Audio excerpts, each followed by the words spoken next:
का जाना था जब हम तुम्हारे बाप रहे। तू मेरा बाप कब था रे?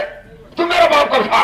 साफ साफ बता, नहीं बहुत मारूंगा रे। आप समझ ना पावर बाबू साहब, हम जहाँ तुम्हार बाप था। अब साले ऐसे बोलना चाहिए ना। अब याद आओ तो जब पानी बरसत रहन के तुहार बहन हमा मेहरारू रही। मेरी बहन तेरी औरत का फिर साले साफ साफ बता, नहीं जिंदा नहीं जाऊंगा रे। पानी बरसत की कैसे रे? तुहार बहन के जहाँ हमा मेहरारू। साले तेरे कहने का मतलब मेरी बहन और तेरी औरत एक साथ में थी। अबे साले ऐसे बोलना चाहिए। साला सारी बात लपेट कर बोलता है। अच्छा लपेट कर बोला कहीं ना समझ पावत है तो लंबा लंबा समझा। ऐसा लंबा लंबा रे। कई जने रहा घरे में, तू बता। तू रह तो कल हिने जने, हम कल हिंदू जने, हमारे मेहरारू के लेहन 3 जने, तोहरे बहनी के लेहन कुल 4 जने, तोहरे भैया के लेहन कुल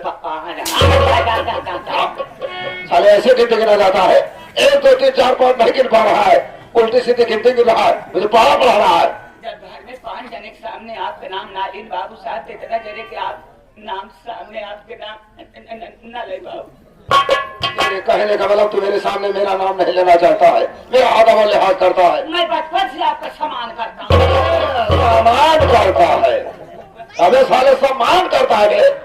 बोलना भी नहीं आता। तो साथियों, सबसे पहले आप लोग ये जाने कि मैं कौन हूँ, कहाँ का रहने वाला हूँ, क्या हमारा नाम है और क्या हमारा काम है। मुझको